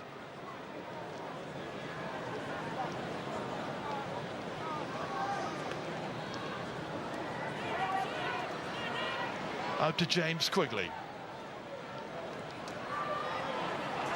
Nicely taken in by Jason Ford. Ford goes again there against Lee Howe, but it breaks down as far as Mark Coleman. And Cork showing the necessary aggression there to win that ball, and Coleman has got himself a 3rd. Yeah, you're not wrong there, Gerald. It was Conor Lehan went in very bravely there and the ball broke back. Seamus Callan there in the background. What a shame, what a shame. Morris. At all times we want to see teams at their very best, at their strongest. Tip have not been this year, and right now they're looking at 5th place, and there will be a playoff match at the end of it as well. So we're not quite finished with Tipperary yet for this year. Ronan Maher ready to take this free.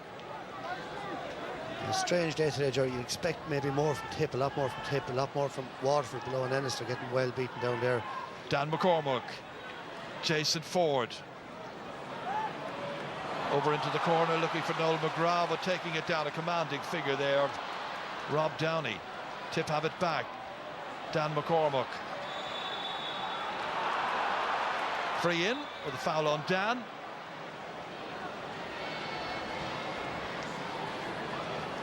Players like Dan McCormack and Bonner-Marr and Jason Ford, a couple of years back, they would be ruining what's going on this afternoon after all they have achieved in the colours of the blue and gold of Tipperary. Noel McGrath likewise. Makes the most of the chance. He's got a 9th point in the game. And Cork ready to make another change now, and coming on will be Jack O'Connor, and he replaces Robbie O'Flynn.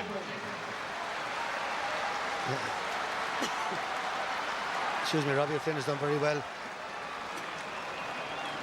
Well, he has the luxury right now. Kieran Kingston have been able to use some of his bench players, give them the opportunity, and gets a little bit feisty now down there at this stage. Frustration, I think, for Tipperary.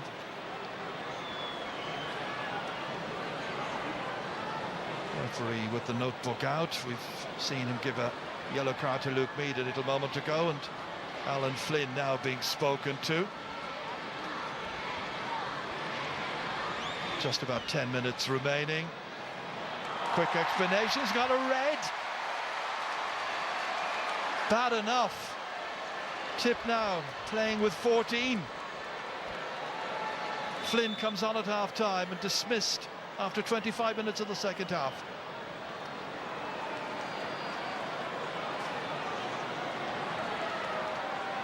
Well, struck the sub who came on.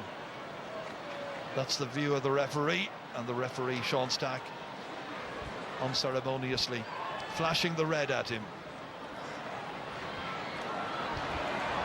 Cork now with Jack O'Connor, played in last year's All-Ireland final, had a very good season last year, the SARS man. He wants to tell everyone that he's still very much the sharp corner forward that he was then, pacey and deadly. Yeah, and that's it. Look, that's a great start. You saw him coming in there. He was met straight away. I'd say there was some communication between the referee and the linesman there, because he was up the other end of the field, and there was a bit of belting off the ball. Alan Flynn gets a red. Beautifully caught here by Mark Coleman. On pass towards Dara Fitzgibbon, quickly transferred to Harnedy. Very tight there from Harnedy in for Dara Fitzgibbon, a little bit too tight, I think. Dan McCormack able to take it and shoot, but also to miss.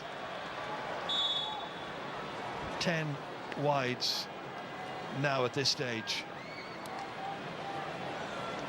Kieran Joyce, Lee Hahn, after that brilliant first half. Jack O'Connor, give it to me, I want to get another one, and he does. From Sarsfields and Glanmire. Gerris, now what you want from your subs, you know, you want him coming on with that hunger, that drive. He's saying, I want to be on this team, I'm not happy to be a sub, and he comes in and makes that sort of an impact after a minute, a couple of great points. Have Cork just transformed the way in which they've been playing in the last 2 weeks? Have they just gone away from the short ball that they were playing out of defence all through the lines and so on, and been much more direct and much more effective and much more successful? You said it all there, I think, you know, still, you know, maybe mixing it up a nice bit. Why did it take 4 games to work that one out, or 3? And last year as well, you know, I think with the forwards to have, the pace to have up front, the talent to have, you need to be getting the ball up to them quicker, but they'll probably argue they're still mixing it up a little bit with a bit of short play before the long. Bonamar breaks it, anticipating was Tommy O'Connell. Great ball by O'Connell, that is a brilliant ball. Dara Fitzgibbon in after it. Oh, Tim O'Mahony, what a goal that is. Doubt you'll see a better goal scored in this year's championship. Tim O'Mahony with the finale, his second ever championship goal. 3 players involved, 63 minutes on the clock. Not alone was it a brilliant ground ball. Watch the way he actually passed it between his own legs. He got his right leg ahead. He knew he wasn't going to be able to get it if he went on straight. Just watch the way he moves his right leg and flicks the ball back, and what a finish by O'Mahony. That's Tommy brilliant. O'Connell's pass, then Dara Fitzgibbon, and what about O'Mahony's sublime final touch? 3:27 to 1:18, and they're not finished just yet. It's Harnedy, it's O'Mahony again, stopped this time by Barry Hogan, comes back out, and that one is stopped also. It's gone for a 65. The stop from Alan Connolly's drive denied another goal. Yeah, that hit Barry Hogan in the helmet. If you watch here, brilliant play by Harnedy. I watch, he went to bat it in, hit Hogan straight into the face. Good job with the face guard on, and saved off the line. I know it's looking easy, but the piece of skill by Leham where he picked the ball and they dispatched the pass all in the one movement is fantastic skill, fantastic hands, and really it should have been another goal. Blood on his face now following the collision of the impact of that ball on his helmet. Wondering if he'll be coming on. Shane Barrett there, a little word with the manager. Old Furlong there and some of the other selectors. I think we'll have, sorry Joe, we'll have the shortest ever debate about the man of the match today anyway. There won't be much chat. This man taking the 65 has just been incredible. Apart from the scores he took, some of the vision and bravery. Another sub who might be coming on, Brian Hogan, should he be required.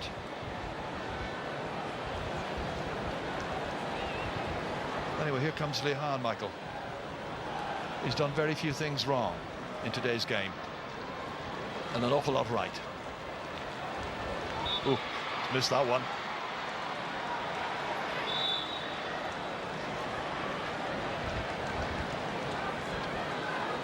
Five minutes to go. Barry Hogan's able to continue. Out here as far as James Quigley. Dan McCormack. Oh, the referee saw a late foul there on James Quigley. That'll be a free from where the ball has landed. There is Quigley, Killadangan player.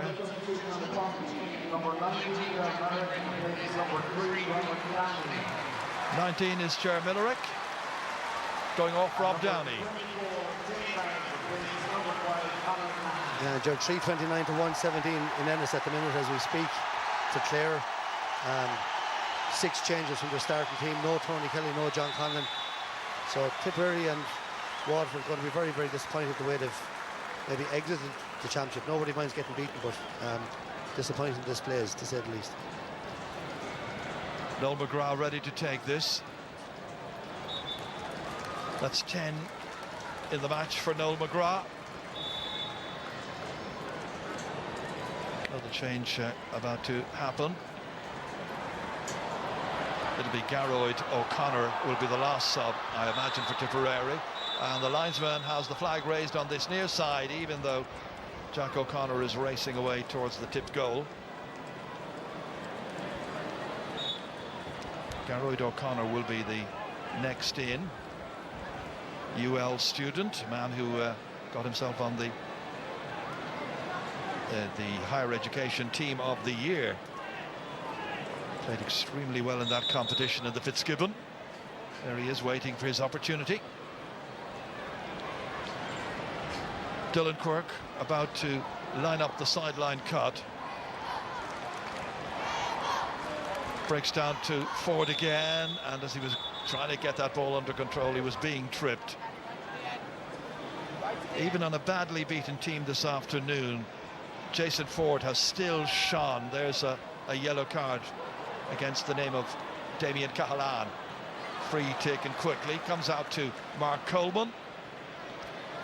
He's led really well, playing a wonderful captain's part. Sean O'Donoghue. Damien Cahalan. Oh, this time taking too many steps with it. And that's the game you were talking about earlier that we'd moved away from. 4 or 5 passes around the half-back line, eventually fouled. And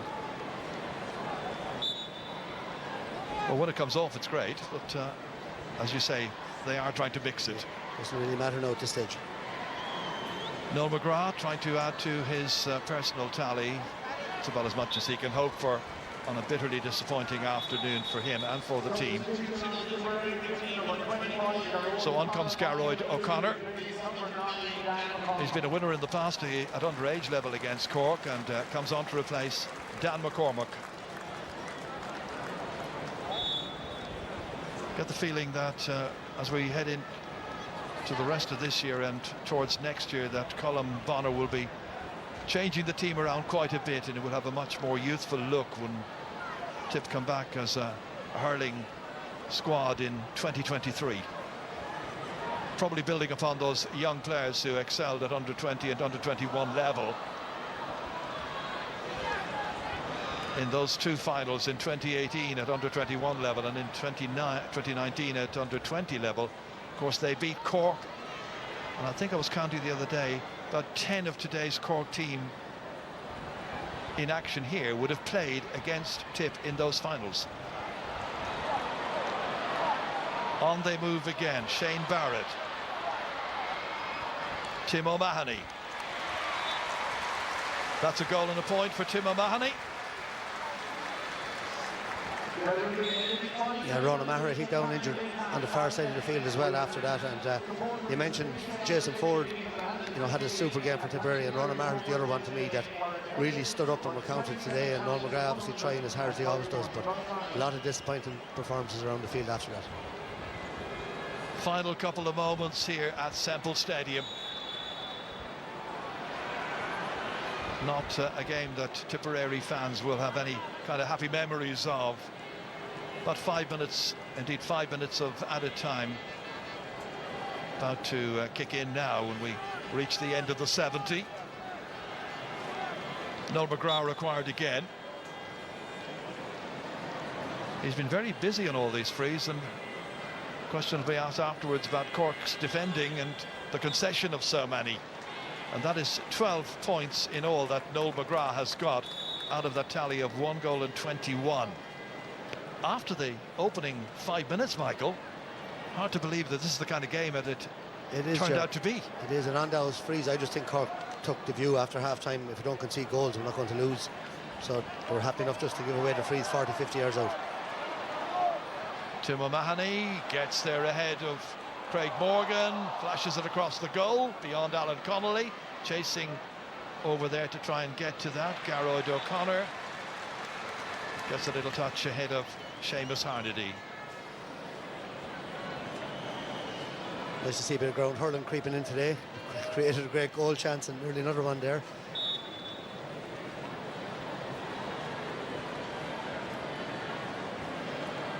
So we're into stoppage time and another 4 minutes to be tagged on to that.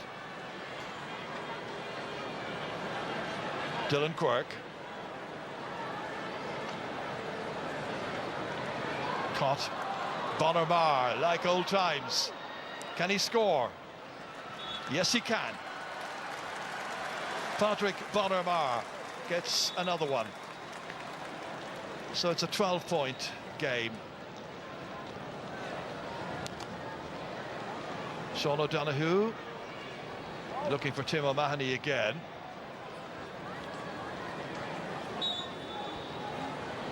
Well, after 4 very interesting matches, Cork have certainly worked out a team right now that has a winning combination and look about it. And also they built up a very decent squad. They'll be heading into the preliminary quarter-finals against the winner of the McDonagh Cup. That'll be in a few weeks' time.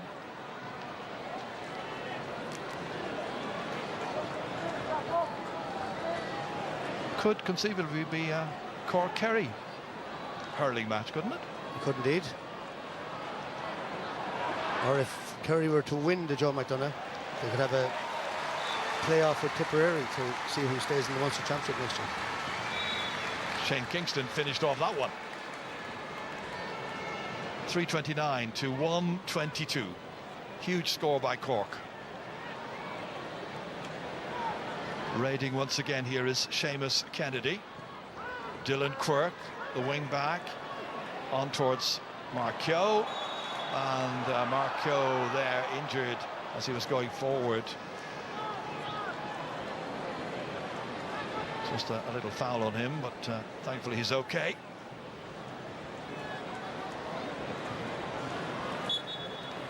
There's the Tipperary bench looking pretty sorry for themselves. McGrath's got 13.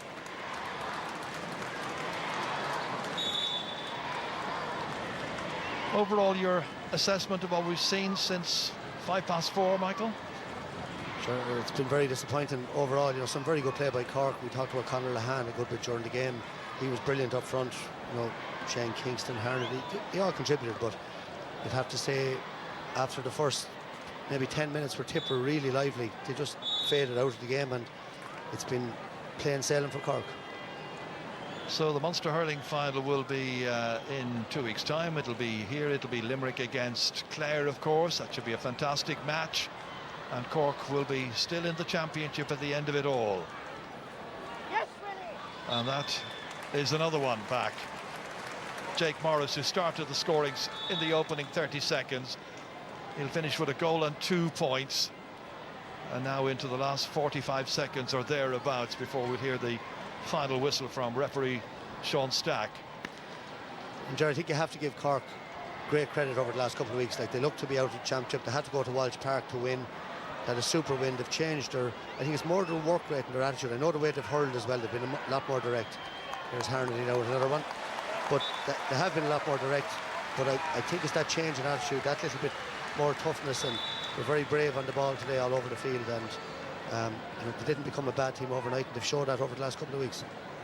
I guess a lot of Cork fans were taken aback by the manner in which Limerick beat them at home initially, and then that really very bad performance against Clare, even though they put in a strong finish. It puzzled an awful lot of people. Not many people, I think, following Cork gave them much hope when they went down to Welsh Park 7 days ago. But that's when they showed their true character. They've shown their true character again here. It was a match they had to win, and Kieran Joyce and the rest did it in style. After Tipperary made the best possible start in this match, there was only one team in it after a penalty in the 11th minute was missed by Tipperary.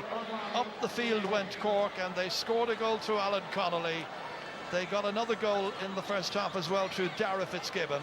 They got a magnificent one on 63 minutes, 3 players involved. Tim O'Mahony got that on a day when Conor Lehan was superb. Got 6 points in the first half, finished with 8. Tipperary bid adieu to the 2022 Hurling Championship. They will have one more game to play just to make sure that they are still going to be in it in the new year. That I'm sure will happen, but it's Cork's day. They deserve every bit of praise and credit that is going for the manner in which they came here with a very positive attitude. They needed to win, they did win, and they won handsomely. So they continue in the 2022 championship. They will go into the preliminary quarter-final round, and I think, Michael, they will still take some beating. Well, look, at under day, they're fantastic hurling team, you know, right throughout the team. Mark Coleman so confident on the ball. We saw Fitzgibbon career and through for the goal. You know, and with Kieran Joyce making such an impact now at 6, they're going to be a challenge. But it's up front, really. Robbie O'Flynn, 3 from play. Patrick Horgan, obviously lively. Conor Lehan, brilliant today. Shane Kingston and Harnedy with 3 apiece. Connolly 1-1. And then the impact off the bench with Tim O'Mahony, a goal and a point, and Jack O'Connor with 2. So they're going to be thrilled, I think, mentally as much as anything else, to be going with 2 big wins under their belt into the rest of the campaign, and they'll certainly be a threat to any team on the day. And the full-time score at Semple Stadium reads: Tipperary 1 goal and 24 points. Cork 3 goals and 30. Thank you, Gerard. Thank you, Michael. The full-time result, where we'll be going in a moment, in Ennis was 3-31 for Clare, 2-22 for Waterford. So what that means is, we already knew it's Clare against Limerick in the Munster final. Cork remain in the championship. They will play the winners of the Joe McDonagh Cup, that's between Antrim and Kerry, in a preliminary All-Ireland quarter-final. Waterford, 6 weeks after becoming league champions and looking almost like the best team in the country, their inter-county season is over on the 22nd of May. They certainly didn't do themselves any favour with their game against Clare in Ennis. A heavy defeat. They even got a goal towards the end and a few scores towards the end to make it less of a big defeat. But here you see it, an early goal for David Reedy, but Anthony Daly. David Fitzgerald apparently really stepped up. A reminder to people that there are 6 changes to the Clare team from the one that drew with Limerick last week. So it is quite an experimental side who just demolished Waterford. Very much so, Joanne. We touched on it beforehand. Clare had their business done before today. But building on the momentum, you can see the crowd there as well. Massive majority from Clare. David Fitzgerald, what a season he's having. 2-2 he got today. Question maybe at the start of the year to step up and do the business, and has delivered every day this year. Yeah. Peter Duggan, I think, almost we're like the granddad and Fools and Horses here. We do 2 screens and we're trying to keep an eye. Well, I was anyway. Yeah.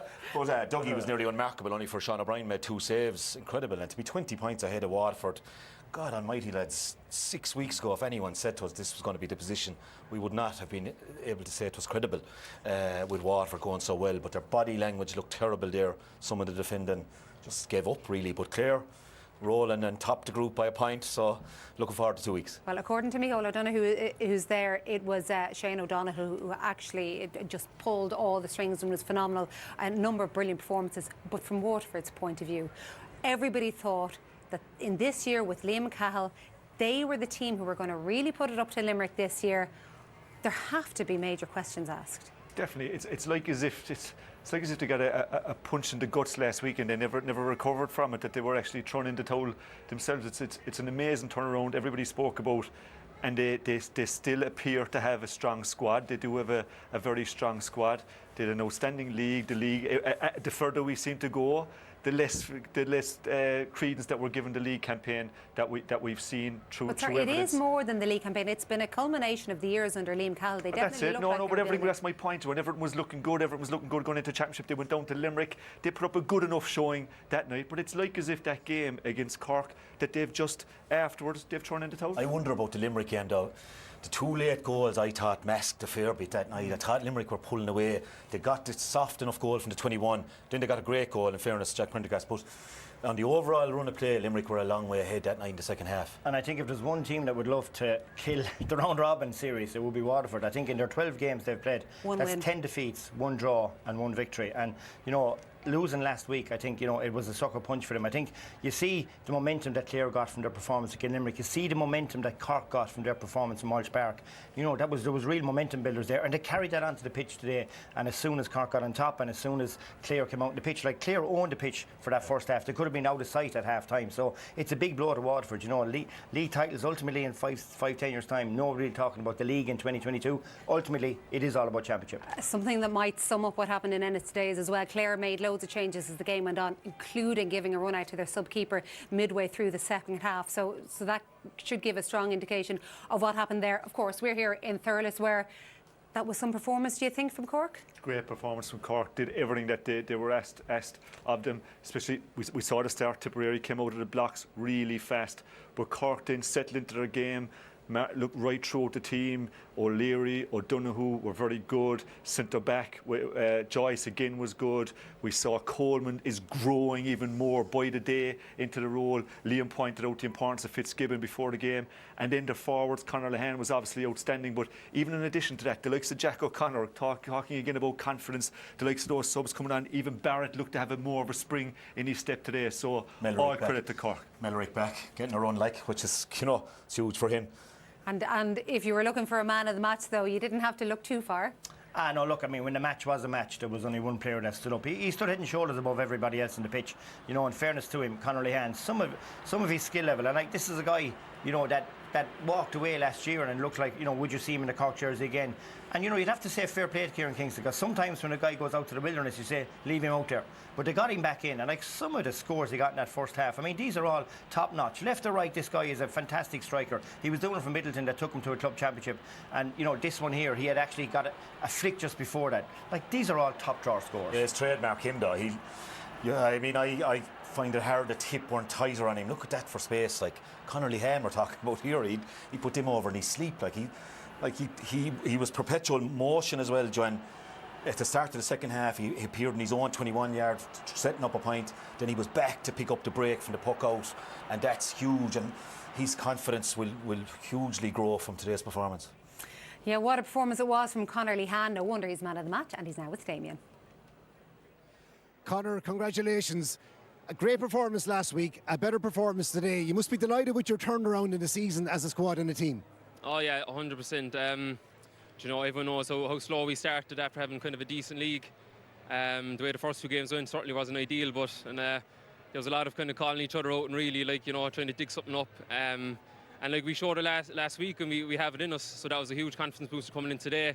But like I said, it was nearly the same both this week as it was last week, so we needed to bring it again today, and thankfully we did. Was it much of a challenge today? Because Tipperary got a lightning start and you looked a bit flat on your feet, but the response was incredible.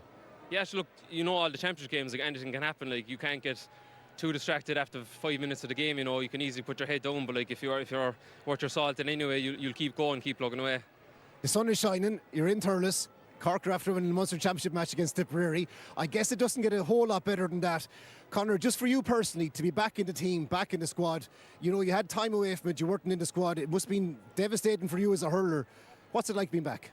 It's super being back, like, you know, it was, look, the year off, it was what it was and stuff, like, so, but look, just delighted to be back. Kind of different mindset coming in and just coming back to a great bunch of lads that I already knew, so it was an easy transition back in, you know, and I'm just delighted that what we're able to do kind of came out today and last week, because we definitely felt we didn't do ourselves justice last week. Did you feel you get back in with your club form? Oh, well, yeah, look, like, you're just taking each game as it comes and not trying to, like, analyse every game or anything like that too much. You just go with the flow in some ways, like, and give it your all. Today was a good day. You're the Borgash Energy Man of the Match, and Irene Going from Borgash Energy is here to present you with your award. Big smiles from Conor Lehane. Big smiles all round from the Cork contingent. They have turned the pitch in Semple Stadium absolutely red. Sorry about that, Liam. It hasn't been a good day for Tipperary, but it's been a great one for both Cork and for Clare. More analysis and reaction to come.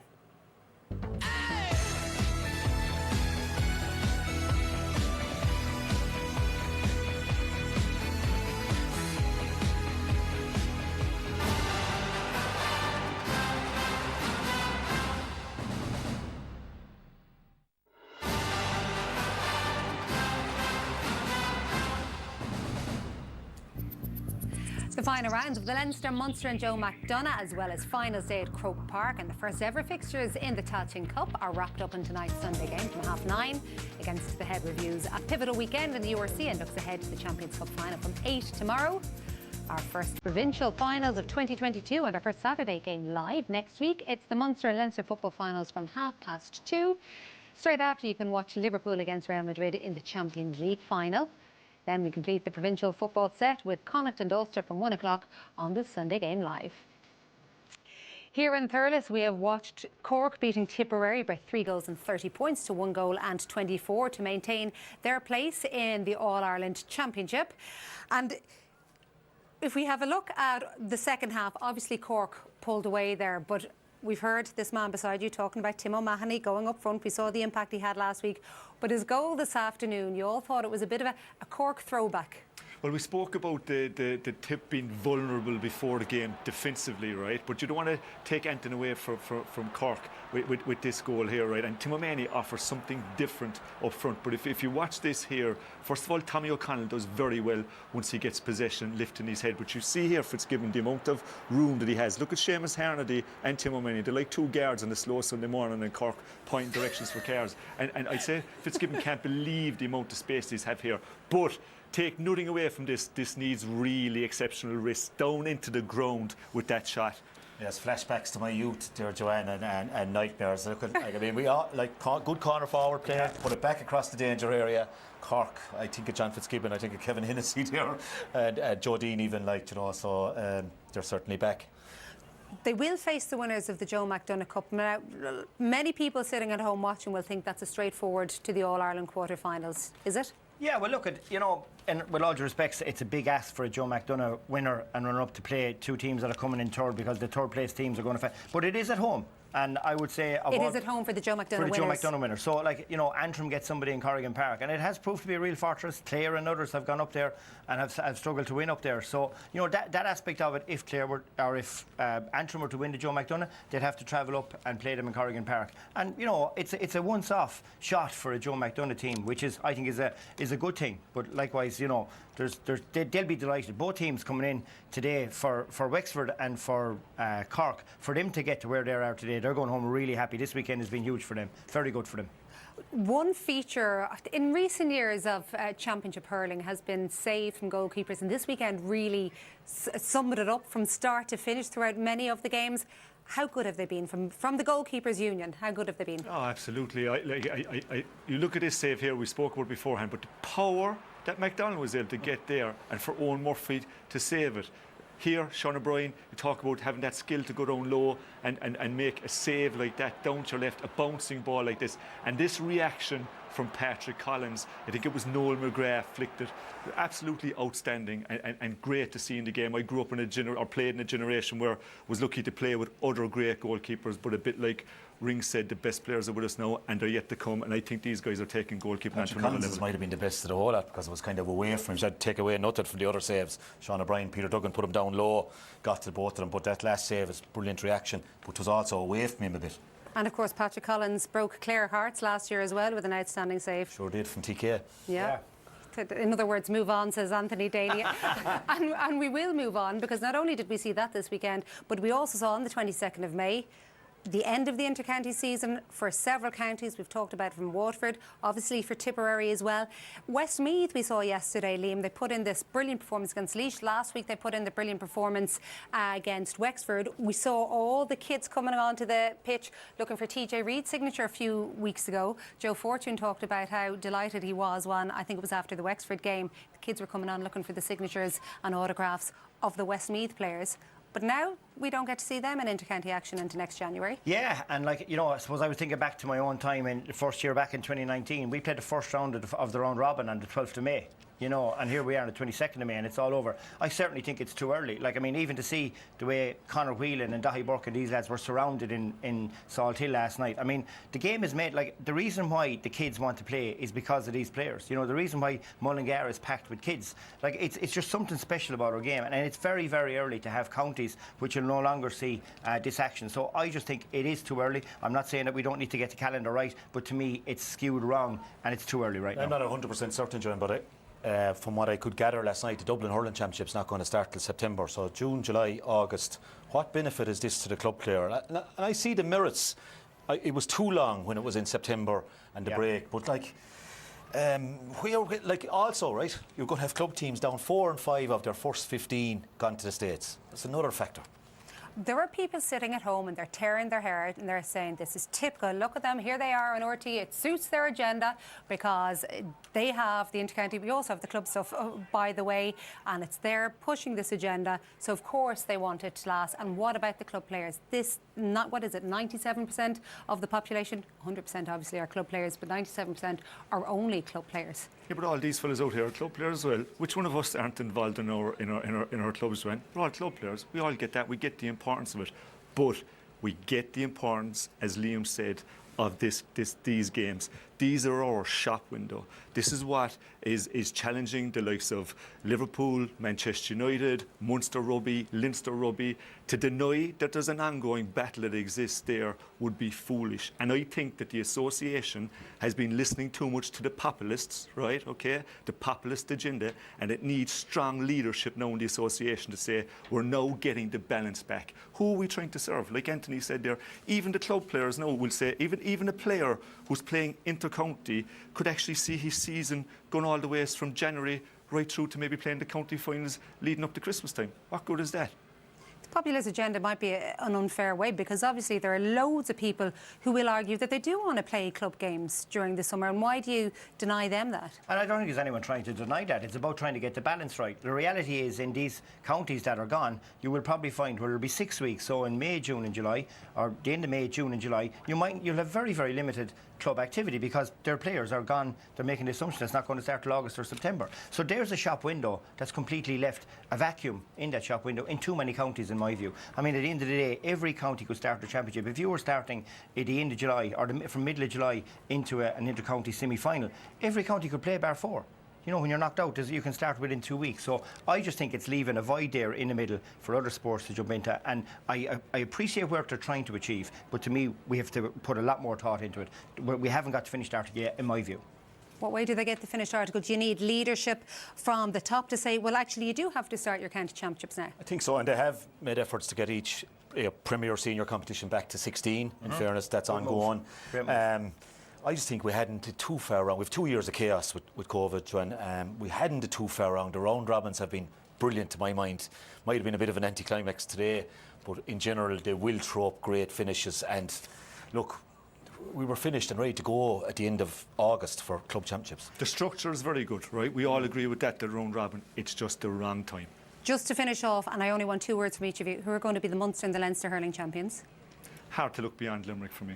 And there's another province as well. They play over in the east. Yeah, I heard that, Joanne. Fair play to you. In terms of Leinster, I think there's question marks over Kilkenny. There's something tells me though that they'll be all out to avenge what happened in the West. So I'm going to go with Kilkenny. Just 2 words. Clare Galway. Limerick Kilkenny. Oh, there you go. Okay. On that note, thank you to Liam, to Anthony and to Donal Logue. Limerick, Clare, Galway, Kilkenny, Cork, Wexford and Kerry and Antrim all remain in the race for Liam McCarthy. It is coming thick and fast, but it's thrilling and it's unpredictable, and we love it. Bye-bye. Hello.